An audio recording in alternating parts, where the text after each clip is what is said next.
Hello everybody, how are you. अच्छे हैं आप सभी लोग। ओके, तो देखिए आज के लेक्चर में हम लोग कैलकुलस की कुछ डिसेंट प्रॉब्लम का डिस्कशन करेंगे। These problems are really important. ये प्रोफाइल भी इंपॉर्टेंट है थोड़ी सी।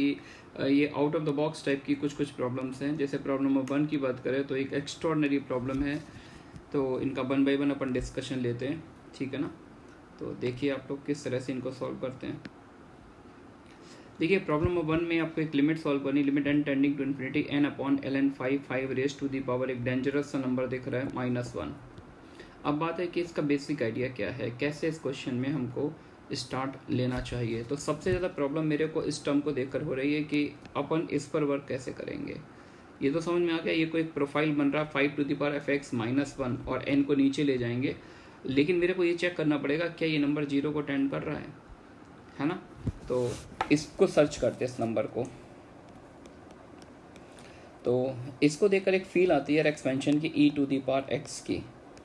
e पर x का एक्सपेंशन होता है 1 plus x upon factorial 1 plus x square upon factorial 2 plus x cube upon factorial 3 plus up to so on x to the power n upon factorial n plus up to so on. Infinite terms होते हैं expansion में। Therefore अगर मैं x को e put कर दूँ, sorry x को 1 put कर दूँ, 1 plus 1 upon factorial 1 plus 1 upon factorial 2 plus 1 upon factorial 3 plus up to so on 1 upon factorial n plus up to so on, तो ये पूरा एक्सप्रेशन क्या बन जाएगा, e बन जाएगा, है ना। तो ये e बन रहा है, तो बस अपने को सिर्फ इस एक्सप्रेशन की बात करनी है।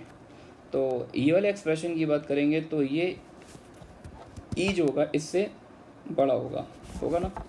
This will implies 1 plus 1 by factorial n plus 1 by factorial 2 plus 1 by factorial 3 up to 1 by factorial n।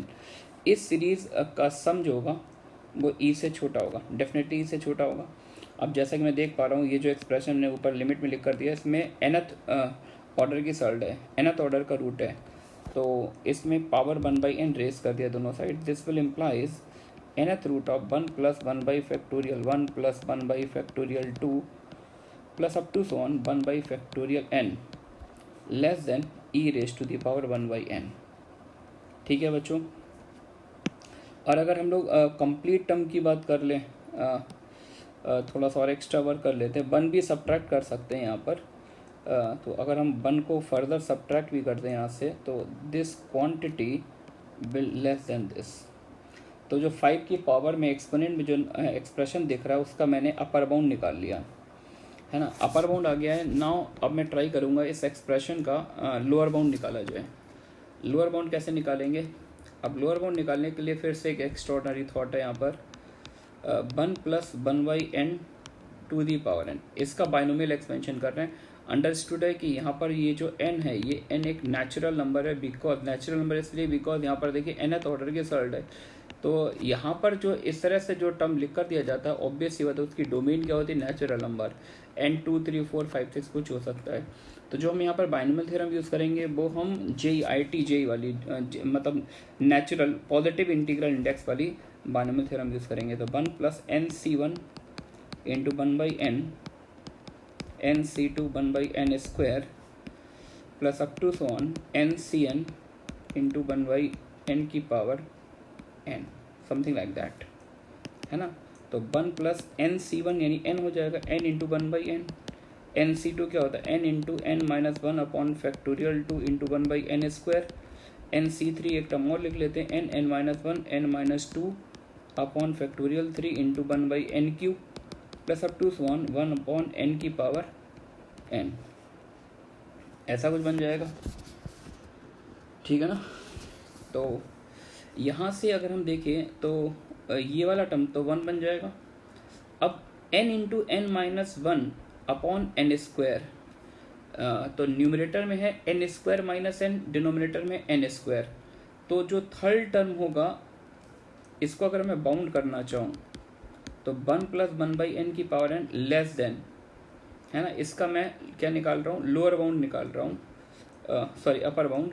तो 1 प्लस ये तो 1 सेकेंड टर्म तो 1 बन जाएगा, प्लस थर्ड टर्म देखिए n into n minus 1 upon n square को अगर मैं 1 पुट करता हूँ, इसका मतलब मैं RHS को बढ़ा रहा हूँ, है ना, क्योंकि n into n minus one upon n square, ये क्वांटिटी कैसी है बच्चों, 1 से छोटी है, क्योंकि न्यूमरेटर में आ रहा है एन स्क्वायर माइनस एन और नीचे एन स्क्वायर है, तो डेफिनेटली क्वांटिटी 1 से छोटी। अगर मैं इसको 1 पुट करता हूँ, इसका मतलब राइट हैंड साइड को मैंने बढ़ा दिया है। सिमिलरली फोर्थ टर्म देखिए, n into n minus one into n minus two, ये वहाँ पर नंबर कंटिन्यूसली कम हो रहा है, नीचे एन की पावर 3 है, तो अगर मैं इस रेशियो को भी, इस पिक्चर को भी अगर 1 पुट करता हूँ, तो इसका मतलब मैं RHS को बढ़ा रहा हूँ, और स्टोरी कब तक चलेगी, nth टर्म तक चलेगी। तो इसका ये मतलब हुआ कि इस तरह के टर्म को हमने फिर से अपेयर करा लिया, और अगर पावर n को राइट साइड शिफ्ट कर दिया जाए, ट्रांसफर कर दिया जाए, then we can write 1 plus 1 by n less than nth root of 1 plus 1 upon factorial 1 plus 1 upon factorial 2 1 upon factorial 3 plus up to 1 upon factorial n। सही है क्या बच्चों? तो अगर मैं इसको 1 से सब्ट्रैक्ट कर दूं, नेक्स्ट लाइन में स्पेस नहीं है तो मैं यहीं पे कर देता हूं। तो अगर मैं यहाँ इसको सब्ट्रैक्ट कर रहा हूँ यहाँ से, तो ये वाला जो 1 है राइट साइड में एडजस्ट हो जाएगा। ठीक है बच्चों, तो अब आपको फोकस करना है एक तो इस पार्ट पर जिसको मैं 1 बोल रहा हूँ, this a very important result, इसको मैंने 1 कॉल किया है, और जस्ट अभी जो निकाला इसको मैंने सेकेंड रिजल्ट कॉल किया। बहुत ही केयरफुली देखिए, this is a very very beautiful problem and exceptional problem, है ना। तो पहला रिजल्ट आ गया, दूसरा रिजल्ट आ गया। तो पहले रिजल्ट में मैंने 5 का जो एक्सपोनेंट है उसका अपर बाउंड निकाला है, और सेकंड रिजल्ट में मैंने इसका क्या निकाल लिया, लोअर बाउंड। तो फ्रॉम 1 and 2 तो जो लिमिट अपनी प्रॉब्लम है, जो एक्सप्रेशन अपने को दिया था, क्या दिया था, n अपॉन ln5, है ना। तो मैं डायरेक्टली सैंडविच थ्योरम यहाँ पे लगाने जा रहा हूँ, थोड़ा सा कनेक्टेड रहिएगा आप लोग। तो इसका लोअर बाउंड बच्चों क्या आ जाएगा, 1 अपॉन n, इसका ये एक्सप्रेशन जो है 5 टू द पावर, ओके, इसको मैं नेक्स्ट पेज में लिखता हूँ। कैसे लिखूँगा ये प्रॉब्लम है, बिकॉज एक्सप्रेशन बहुत ही बड़ा लिखना है राइट साइड में। तो इसके प्लेस पर मैं पहले ऐसा करता हूँ, अपर बाउंड लिख देता हूँ, है ना। तो अपर बाउंड मेरे पास क्या आ जाएगा, इसका अपर बाउंड आ जाएगा e की पावर 1/n माइनस 1, और लोअर बाउंड आएगा 5/1/n। ठीक है, लोअर बाउंड से भी चल सकते हैं, not a big issue, lower bound से ही चलते हैं। कनेक्टेड है ना बच्चों, limit n tending to infinity n upon ln5, ये तो एज इट इज कॉपी कर लिया है ना। अब 5 पर जो एक्सपोनेंट था उसका लोअर बाउंड ले लिया, 5 पर 1/n माइनस 1। देखिएगा ध्यान से, इक्वेशन नंबर आप देखिएगा, सेकंड देखिएगा, सेकंड रिजल्ट देखिएगा। तो मैंने क्या पिक कर लिया है, ये आ जाएगा 5 की पावर 1/n बना दिया, है ना। आप इस एक्सप्रेशन को देखिए, इस पूरे एक्सप्रेशन को केवल मैं इस पर टारगेट कर रहा हूँ। एक बार इस एक्सप्रेशन की मिनिमम वैल्यू पुट कर दी सेकेंड रिजल्ट से 1/n, सेकेंड इनइक्वालिटी से, और एक बार इसी एक्सप्रेशन की मैं मैक्सिमम वैल्यू पुट करूँगा इनइक्वालिटी नंबर 1 से, है ना। तो ये आ जाएगा, दिस इज लेस और equals to limit n tending to infinity n upon ln5 into 5 to the power, जो भी कुछ दिया हुआ था, क्या दिया था, 5 to the power nth root of 1 plus 1 upon factorial 1 plus 1 upon factorial 2 plus up to 1 upon factorial n minus 1, है ना। और इसी के अब अपर बाउंड की बात कर लेते हैं। इसका अपर बाउंड क्या आएगा, इसका limit n tending to infinity n upon ln5 और 5 टू द पावर। अब ये जो एक्सप्रेशन था, ये वाला ध्यान से देखिए, टॉप मोस्ट लाइन, तो इस एक्सप्रेशन का अपर बाउंड, इसका अपर बाउंड इनइक्वालिटी 1 से देखिए, इसका अपर बाउंड है e की पावर 1/n माइनस 1, तो ये बन जाएगा 5 की पावर e की पावर 1/n माइनस 1। कनेक्टेड है बच्चों, ठीक है।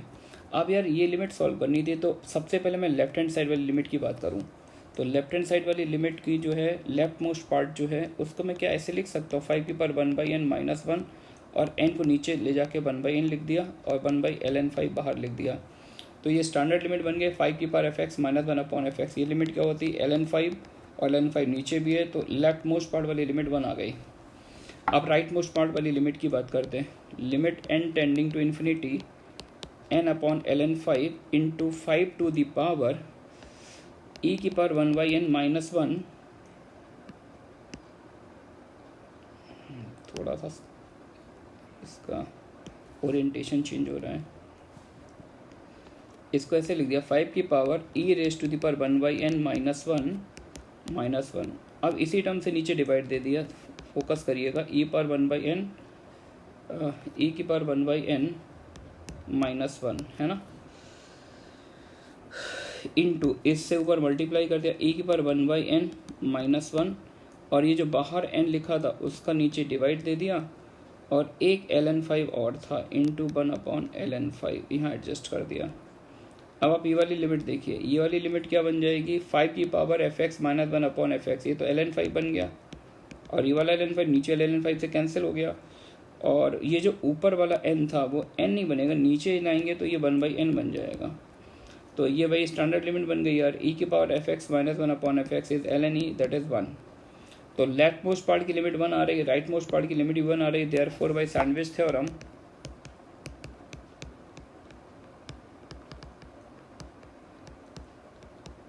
जो ओरिजिनल लिमिट आएगी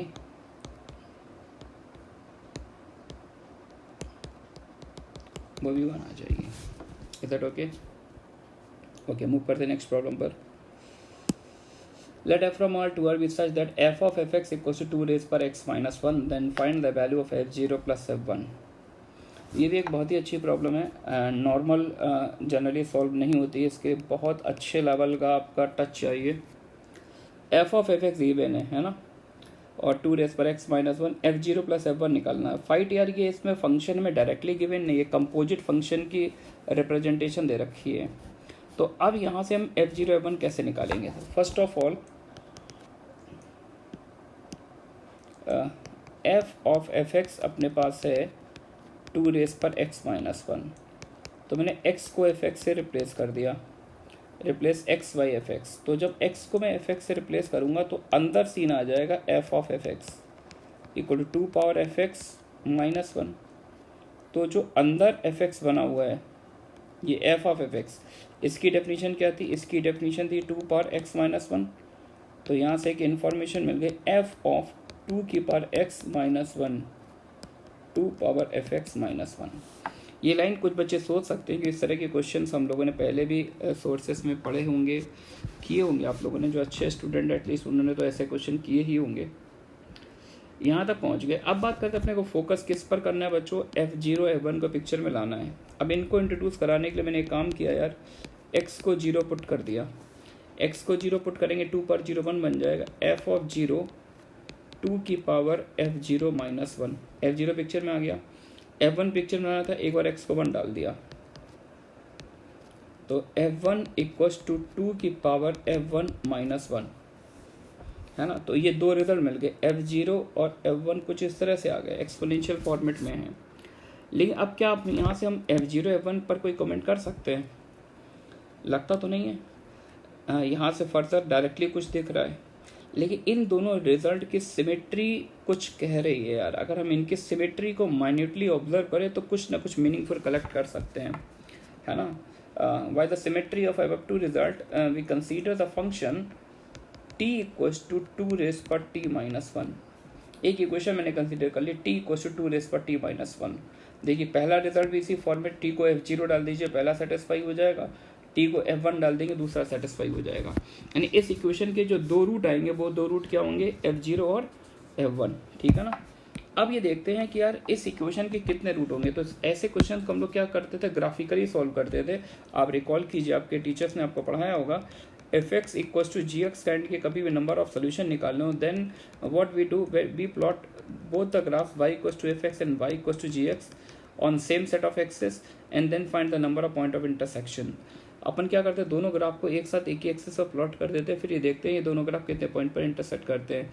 जितने नंबर ऑफ इंटरसेक्शन होते हैं इक्वेशन के उतने ही रूट आते हैं।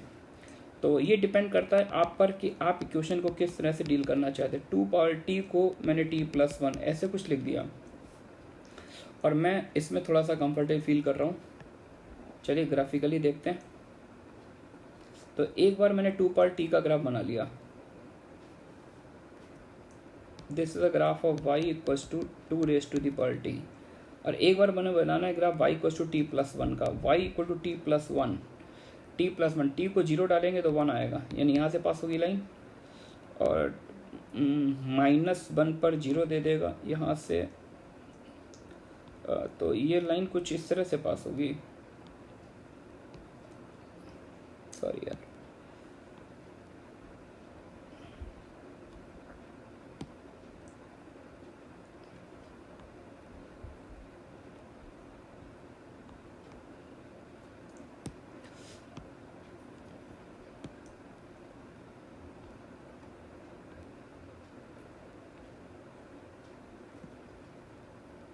ये लाइन आ गई y = t+1, है ना बच्चों।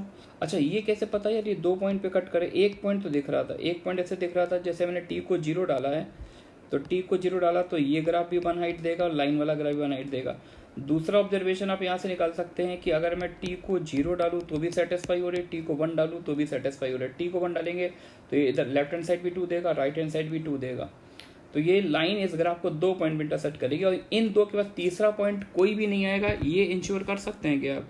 बिल्कुल कर सकते हैं, बिकॉज यार देखिए ये एक्सपोनेंशियल फंक्शन 2 कैसा फंक्शन एक्सपोनेंशियल, और ये कैसा फंक्शन लीनियर फंक्शन है। तो एक्सपोनेंशियल फंक्शन में जनरली ग्रोथ जो होती है वो पावर फंक्शन से भी ज़्यादा होती है। तो एक्सपोनेंशियल फंक्शन का growth was very very fast, power function से भी ज़्यादा, तो ऑब्वियसली लीनियर फंक्शन तो बहुत बहुत ज़्यादा होगा। तो एक बार जब लाइन नीचे चली जाएगी तो दोबारा फिर इसको क्रॉस नहीं कर सकती। तो एक बात क्रिस्टल क्लियर है कि इस इक्वेशन के सिर्फ और सिर्फ 2 रूट आएंगे, 2 पॉइंट ऑफ इंटरसेक्शन होंगे, एक 0,1 होगा और एक 1,2 होगा। आ रही बात समझ में। तो जैसा कि हमें समझ में आ गया था कि इस इक्वेशन के 2 रूट मुझे समझ में आ रहे थे f0 और f1, और यहाँ से मेरे को 2 रूट 0 और 1 मिल रहे हैं। अब बात ये भी हो सकती है फंक्शन गिवन नहीं है, क्या हो सकता है कि f0 f1 दोनों सेम नंबर हैं, हो सकता है f0 f1 दोनों की वैल्यू 0 हो, दोनों की वैल्यू 1 हो, या फिर ये हो सकता है एक 0 हो और एक 1 हो। तो ये हम कैसे डिसाइड करेंगे कि दोनों सेम है दोनों डिफरेंट हैं? तो हम एक हाइपोथेसिस लेके चलते हैं, लेट f0 = f1। मैंने मान लिया कि f0 f1 दोनों सेम हैं। अगर ऐसा है f of f0 f of f1 के इक्वल होगा। f of f0 आप यहाँ से निकाल सकते हैं, x को 0 पुट कर दीजिए तो f of f0 की वैल्यू आपको यहाँ से मिल जाएगी, f of f0 = x को 0 पुट के 0 मिल गया। f of f1 भी मिल जाएगा, आप x को 1 पुट कर दीजिए तो 2 - 1 1 आ जाएगा। तो f of अगर ये f0 f1 सेम होते तो ये वैल्यू भी सेम होती, अगर ये वैल्यू सेम होती है तो एक 0 है और एक 1 है। तो ये स्टेटमेंट कैसा है? नॉनसेंस स्टेटमेंट है, एक मीनिंगलेस रिजल्ट है। तो एक तरह से हमको कॉन्ट्रडिक्शन मिल रही है। कॉन्ट्रडिक्शन मिलने का मतलब है कि हमारी जो इनिशियल हाइपोथेसिस है वो गलत है। इसका मतलब f0 और f1 सेम नहीं हो सकते, f0 f1 दो डिफरेंट नंबर होंगे, और दो डिफरेंट नंबर हैं तो काम आसान हो गया यार कि अपने को 2 रूट मिल रहे थे, एक 0 था और एक 1 था। तो f0 और f1 में से एक 0 बनेगा और एक 1 बनेगा। लेकिन यहाँ पर हमारे पास ऐसी इन्फॉर्मेशन नहीं है जिस बेसिस पर हम डिसाइड कर पाएँ कि f0 को 0 लेंगे या फिर 1 लेंगे, क्योंकि फंक्शन का नेचर अगर बोल देते इंक्रीजिंग है, फंक्शन इंक्रीजिंग है तो f0 0 ले लेते, f1 1 ले लेते। तो जब तक फंक्शन की रिगार्डिंग कोई एक्स्ट्रा इन्फॉर्मेशन नहीं है तो हम ये डिसाइड नहीं कर पाएंगे f0 क्या है f1 क्या है। तो हम इतना जरूर बोल सकते हैं, therefore f0 and f1 are 0 and 1 in some order. कहने का मतलब ये हुआ कि f0 0 भी हो, अगर f0 0 है तो f1 1 बन जाएगा, और f1 अगर 0 है तो f0 1 बन जाएगा। तो फाइनल आंसर पर कोई इम्पैक्ट नहीं पड़ेगा, क्योंकि मैंने बहुत ही स्मार्टली आपसे दोनों का सम पूछा, तो दोनों का सम तो बन ही आएगा। Is that okay? चलते नेक्स्ट प्रॉब्लम पर। e bar theta equals to एक फंक्शन दे रखा है, मतलब e बार थीटा एक t का फंक्शन है, tan phi/2 भी एक t का फंक्शन है, और एक सिंपल सा d theta upon d phi पूछा मैंने आपसे। डिफरेंशिएशन पर एक सिंपल सी प्रॉब्लम है ना। तो थीटा भी t का फंक्शन है, फाई भी t का फंक्शन है, और d theta by d phi मतलब पैरामीट्रिक रिप्रेजेंटेशन समझ लीजिए। तो मैं ये चाहूँगा यार कि पहले d theta by d phi निकालना है तो किसी भी तरह से अगर थीटा को फाई में रिप्रेजेंट किया जाए, यानी t को इलिमिनेट कर दिया जाए। तो केयरफुली देखिएगा, what is the definition of tan phi upon 2? tan phi upon 2 root of 1 minus t 1 1 plus t. और इस तरह की सिमिलर टर्म यहाँ भी पिक्चर में दिख रहे हैं। तो ऐसा करते हैं कि t को इलिमिनेट कर देते हैं, वर्क बहुत ही ज़्यादा आसान हो जाएगा। रूट ऑफ 1 प्लस टी से ऊपर और नीचे डिवाइड दे दिया मैंने, समथिंग लाइक दैट। नीचे भी वही काम किया, नीचे क्या बन जाएगा 1 minus T upon 1 plus T. तो फर्स्ट लाइन में ये आ गया 1 प्लस क्या आ जाएगा tan phi/2 upon 1 minus ten five by two. Theta becomes a function of five, तो लॉग ले लेते हैं, लॉग के टर्म्स में लिख देंगे theta equals to log of 1 plus ten five by two minus log of 1 minus ten five upon two. D theta by d five आप directly निकाल लेंगे। अब एक स्कूल लेवल क्वेश्चन बन गया, एल एन समथिंग का derivative 1 upon 1 plus this into ten five upon two का 1 upon two sec square 5 upon two minus log of this का 1 upon 1 minus ten five by two into इसका फिर से करेंगे minus minus plus हो जाएगा 1 by two sec square 5 by two. तो 1 by two sec square 5 by two मैंने ले लिया common, 1 upon 1 plus ten five by two plus 1 upon 1 minus ten five by two into 1 by two into sec square 5 by two. तो ऊपर आ जाएगा 2, नीचे आ जाएगा 1 minus ten square 5 by two into 1 by two into sec square 5 by two से 2 cancel, sec square 5 by two लिख सकते हैं 1 plus ten square 5 by two और नीचे 1 minus ten square 5 by two. ये एक फार्मूला की फॉर्म बन गई है, ये फार्मूला बनेगा नीचे से बनेगा कॉस फाइव का, d theta upon d five बन गया 1 अपॉन cos five that is sec of five, और मेरे को d theta upon d five निकालना है, d theta upon d five at the point five equals to pi by three, तो ये बन जाएगा sec of pi by three and the value of sec pi by three is 2। सही है बच्चों। तो एक सिंपल प्रॉब्लम थी, एक रूटीन प्रॉब्लम जैसी जेई में आती हैं प्रॉब्लम्स, सिंपल प्रॉब्लम्स।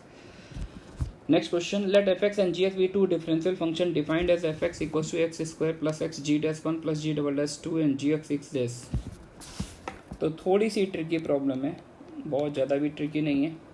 ऐसे क्वेश्चन बच्चों किस तरह से वर्क करते हैं, इस तरह के क्वेश्चन में हम लोग को डेफिनेट इंटीग्रल भी मिलते हैं जहाँ पर हमें अननोन फंक्शन निकालना होता है। तो आइडियल नियर अबाउट सेम ही है बच्चों। एफ एक्स ये दिया हुआ है तो x square plus x time g dash one plus g double dash two है ना। अच्छा जी डैश वन, जी एक फंक्शन है लेकिन डेरिवेटिव निकालने को जैसे आप एक्स को वन पुट करते हैं तो ये कांस्टेंट नंबर बन जाता है। तो इस कांस्टेंट को मैंने एक कॉल किया जी डबल डैश टू, ये भी एक क्या होगा, मैंने दो बार डिफ्रेंशिएट किया, डिफ्रेंशिएट करने का जैसे ही मैं 2 पुट कर दूंगा तो 2 पुट करते ही ये एक नंबर में कन्वर्ट हो जाएगा, उस नंबर को मैंने बी लेट कर लिया। तो इस हाइपोथेसिस से अपने पास एफ एक्स आ गया एक्स स्क्वायर, ये एजम्पशन जो हमने किया एक्स स्क्वायर प्लस ए एक्स प्लस बी, यानी F x is a quadratic polynomial. ठीक है बच्चों, पिक्चर में मैंने दो वेरिएबल इंट्रोड्यूस किए ए और बी। चलिए आगे मूव करते हैं। And what is the definition of G X, G X की अपने पास डेफिनेशन है एफ वन, एफ वन कितना आएगा 1 plus A plus B of X square plus X into F dash X आएगा 2x plus A plus F double dash X, F double dash X क्या आ जाएगा 2। ये जी एक्स आ गया अपने पास है ना। ओके, जी एक्स आ चुका है अपने पास कुछ इस तरह का, और अब मेरे को ए और बी पर बात करनी है। तो फर्दर मैं कुछ लिखूं तो मैं कैसे लिखूंगा, ठीक है जी डैश एक्स निकाल लेते हैं बिकॉज जी डैश वन और जी डबल डैश टू मेरे को डिफाइन करना है। जी डैश एक्स क्या आएगा 1 plus A plus B x square का डेरिवेटिव 2x और इसका x का अंदर मल्टीप्लाई कर दीजिए 2x स्क्वायर का 4x प्लस ए है ना, ये जी डैश एक्स आएगा। जी डबल डैश एक्स की बात करूँ तो 1 plus A plus B times 2 plus 4 ये आ रहा है ना। ए और बी निकालना है। जी डैश वन को मैंने ए कॉल किया था तो यहाँ पर मैंने x को 1 पुट कर दिया है, तो x को 1 पुट कर देंगे 2 plus 2a plus 2b plus 4 plus a, और जी डैश वन को a कॉल किया, a से कैंसिल हो गया, 2a plus 2b plus 6, 2a plus 2b plus 6 equals to 0। It means a plus b is what -3, एक equation develop हो गया। After that g double dash 2 निकालते हैं, तो जी डबल डैश एक्स की डेफिनेशन में मैंने x को 2 पुट कर दिया तो ये b आ जाएगा। x को 2 पुट करेंगे तो एक्चुअली ये तो x से इंडिपेंडेंट है, तो बन जाएगा 2 plus 2a plus 2b plus 4। तो यहाँ से एक इन्फॉर्मेशन मिली 2a plus b equal to -6। ठीक है बच्चों, ये सेकेंड इक्वेशन आ गई। अब यार इनको सॉल्व करना है, ऑन सॉल्विंग अगर मैं सेकंड में से फर्स्ट को सब्ट्रैक्ट कर दूँ तो 2a minus A means a बचेगा, और -6 + 3 a की वैल्यू -3 आ गई क्या बच्चों? a -3 आ गया तो b अपने पास क्या आ जाएगा? 0। a -3 आ गया, b 0 आ गया, तो fx अपने पास आ जाएगा। Therefore fx is what? x² - 3x, a आ गया -3, b 0, ठीक है। तो fx आ गया x² - 3x, और gx की अगर बात की जाए तो gx अपने पास क्या था? gx था अपने पास, a को -3 पुट किया, -3 + 1 मीन्स -2, यहाँ से gx देख लेते हैं। x को a को पुट किया -3 + 2 -2x², है ना, और a को पुट कर दिया है मैंने -3 + 2x² और -3x + 2, तो ये सब कैंसिल हो जाएगा। gx की वैल्यू आ रही है मेरे पास -3x + 2। कैलकुलेशन बच्चों थोड़ा सा चेक करिएगा यार, थोड़ा सा आगे पीछे शिफ्ट करने में मिस्टेक होने के मैक्सिमम चांसेस रहते हैं। -3x + 2 ही आ गया अपने पास। अपने को निकालना क्या था?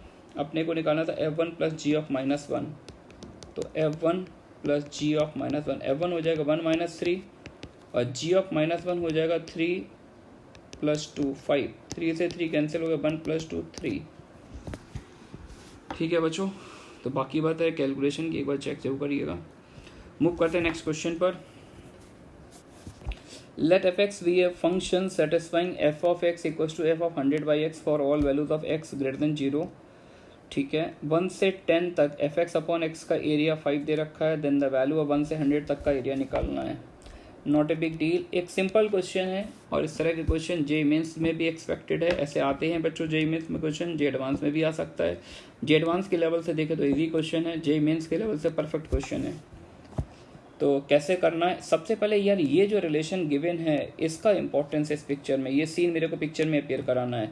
एक और इन्फॉर्मेशन दे रहे 1 से 10 तक का एरिया 5, 1 से 100 तक का एरिया पूछा है। तो अपन एरिया एडिशन एग्जाम पढ़ते थे, तो 1 से 100 तक का एरिया निकालना इक्विवेलेंट है 1 से 10 तक का निकाल लें, और 10 से 100 तक का निकाल लें। ये सब जूनियर क्लासेस में 9th स्टैंडर्ड में सब कुछ पढ़ा हुआ है, ठीक है ना। 1 से 10 का वाला एरिया तो अपने को पता है यार, देखो 1 से 10 वाला एरिया अमाउंट है अपने पास 5, तो ये तो 5 आ गया। अब बात है ये जो कंडीशन गिवन है इसका मतलब इसका पिक्चर में कोई रोल है, f of x equal to f of 100/x, ये सीन पिक्चर में अपीयर कराना है, ये सीन पिक्चर में आना चाहिए।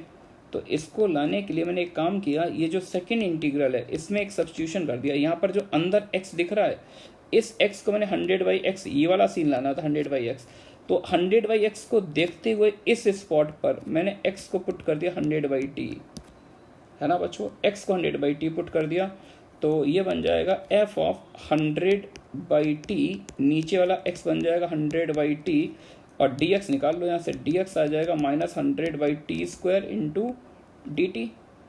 तो लिमिट भी चेंज करनी पड़ेगी, लिमिट अभी रिमूव कर देते हैं, -100/t² इंटू dt। अब लिमिट देखिए क्या बन जाएगी, x को जब आप 10 पुट करेंगे तो t 10 आएगा, और जब x आप 100 पुट करेंगे तब t 1 आ जाएगा। 100 से ये 100 कैंसिल हो गया, माइनस से मैंने लिमिट एडजस्ट कर दी, 10 से 1 की जगह 1 से 10 कर दिया, और ये वाला t ऊपर जाएगा। चेक करिए, देखिए ये तो 100/t बन गया, और एक t और कैंसिल हो जाएगा। चेक करिए क्या यही सीन बन रहा है, बन क्या। और देखिए ये इंटीग्रल एग्जैक्टली वही लिखा हुआ है जो ये वाला इंटीग्रल है, राइट साइड देखिए अपर राइट कॉर्नर। तो और इसकी वैल्यू क्या दे रखी है 5। तो जैसे कि आप जानते हैं डेफिनेट इंटीग्रल बच्चों वेरिएबल मैटर नहीं करता है कि वेरिएबल t है x है, बस लिमिट्स मैटर करती है, फंक्शन मैटर करता है। तो 5 + 5 अपने क्वेश्चन का आंसर आ गया है 10, ठीक है ना। तो इस तरह की जो साइड कंडीशन गिवन होती है उसका रोल पिक्चर में होता है, उस सीन को हमें अपीयर करना पड़ता है, उसके लिए हम कुछ सब्स्टिट्यूशन कर सकते हैं, जैसा कि हमने यहाँ पर एक सब्स्टिट्यूशन यूज किया था x = 100/t। ठीक है बच्चों, मूव करते हैं नेक्स्ट प्रॉब्लम पर। Let f is a real valued function defined from R to R such that fx plus f of -x equals to 5 for all x belongs to R, then find the value of this। तो मैंने इस integral को I suppose कर लिया, जो आपको integral निकालना है 1 माइनस एक्स से 4 plus x F inverse T D T, है ना। अच्छा, एक relation given F x plus f of minus x, ये 5 दे रखा है, तो इसका पिक्चर में रोल है। अब इसको पिक्चर में यूज़ कैसे करेंगे ये मैटर करता है। तो मैंने यहाँ पर एक डेफिनेट इंटीग्रल की जो मोस्ट इंपॉर्टेंट प्रॉपर्टी है उसको यूज़ कर रहे हैं, जिसको कुछ लोग कोटा में जो कोचिंग करते हैं उसको बोलते हैं किंग प्रॉपर्टी। एक्चुअली यार ये नेम एग्जिस्ट नहीं करता, ये नाम दिया है BK बंसल सर, जो हमारे कोटा के सबसे बड़े मैथ्स के टीचर हैं, जिन्होंने सबको मैथ्स की नॉलेज दी है, उन्होंने इसको प्रॉपर्टी का नाम रखा है, क्योंकि बहुत ही हाईलाइटेड प्रॉपर्टी होती है। तो जो हमारे कोटा के बाहर के बच्चे अगर इस वीडियो को देख रहे हैं तो टेंशन ना लें, आप लोगों ने प्रॉपर्टी कुछ ऐसे पढ़ी होगी, integral A to B f x d x equal to integral A to B f of A plus b minus x d x, है ना। इसको किंग इसलिए बोलते हैं because this is a very very important property on definite integral, समझ गए ना। इसलिए इसको कोटा कल्चर में इसको किंग प्रॉपर्टी बोलते हैं। यूजिंग किंग प्रॉपर्टी, तो यहाँ पर मैंने किंग प्रॉपर्टी लगा दी। किंग प्रॉपर्टी मतलब lower limit plus upper limit, यानी अंदर ये जो टी है इसको किससे रिप्लेस करेंगे, lower limit plus upper limit minus T. तो lower limit plus upper limit करेंगे तो क्या आ जाएगा 5 माइनस टी डी टी। ठीक है बच्चों, इस इनिशियल इंटीग्रल को 1 बोला, प्रॉपर्टी लगाने के बाद 2 बोला, 1 प्लस 2 दोनों को ऐड कर लिया, 2i equals to 1 minus x से 4 plus x F inverse T plus F inverse 5 minus T D T. ठीक है बच्चों, ये सीन बन गया यार, F inverse T plus F inverse 5 minus T. तो अब इसके बाद क्या कर सकते हैं, अब क्या ये पिक्चर कुछ इससे कनेक्ट हो रही है, इसको इससे कैसे कनेक्ट करना, ये जो कंडीशन गिवन थी f x plus f of minus x equals to 5, है ना। तो यहाँ पर मैंने सपोज कर लिया लेट ये जो एफ इनवर्स टी था, अब थोड़ा समझिएगा, अब थोड़ा सा पार्ट इंटरेस्टिंग है। एफ इनवर्स टी को मैंने यू कॉल किया, अगर मैं एफ इनवर्स टी को यू कॉल करता हूँ it means F of you को अब टी बोलेंगे, एग्जैक्टली। अच्छा, ये जो कंडीशन गिवन है इसको क्या मैं अगर एक्स को यू से रिप्लेस कर दूँ, कि वेरिएबल मैटर नहीं करता, f u plus f of minus u, ये वैल्यू 5 आ गई, और एफ ऑफ यू की जस्ट अभी आपने वैल्यू निकाली है टी, तो t plus f of minus u ये बन गया 5, तो एफ ऑफ माइनस यू की वैल्यू क्या बन गई 5 minus t, f inverse apply कर दीजिए, minus u equals to f inverse of 5 minus T. तो बच्चों मीनिंग ये निकला कि अगर आप एफ इनवर्स टी को यू कॉल करते हैं, आपने एफ इनवर्स टी को यू कॉल किया, तो एफ इनवर्स 5 माइनस टी क्या बन गया माइनस यू, यानी अगर ये u है तो at the same time with the help of the given property ये बन गया माइनस यू, एक u दूसरा माइनस यू, तो दोनों का सम क्या बन गया 0, तो 2i 0, इसका मतलब i की वैल्यू भी क्या आ जाएगी 0। तो जो गिवन इंटीग्रल है इसकी वैल्यू आपको 0 मिल रही है। ठीक है बच्चों, तो अच्छे से देखिएगा, अच्छे से समझिएगा। नेक्स्ट लेक्चर में और कुछ अच्छी प्रॉब्लम के साथ हम आपके बीच आएंगे। और जैसा कि मैंने बोला बच्चों, टेलीग्राम चैनल मैंने खोला हुआ है, तो वहाँ पर भी आप जाइए, उसको देखिएगा, ज्वाइन कीजिए चैनल को। वहाँ पर मैं डेली बेसिस पर कभी कभार थोड़ा सा बिजी हो जाता हूँ, कि अपना भी मैं थोड़ा सा कुछ नए क्वेश्चंस बनाता रहता हूँ, बिजी रहता हूँ, तो एक आध दिन कभी कभार डिले हो जाता है सोल्यूशन देने में, लेकिन मैं सोल्यूशन देता ज़रूर हूँ। तो जो भी प्रॉब्लम्स मैं दे रहा हूँ उनको देखिएगा, ट्राई करते रहिएगा, ये अपने आप को बिजी रखने का अच्छा तरीका भी है। और इस चैनल को ज्वाइन कीजिए। Thanks for watching.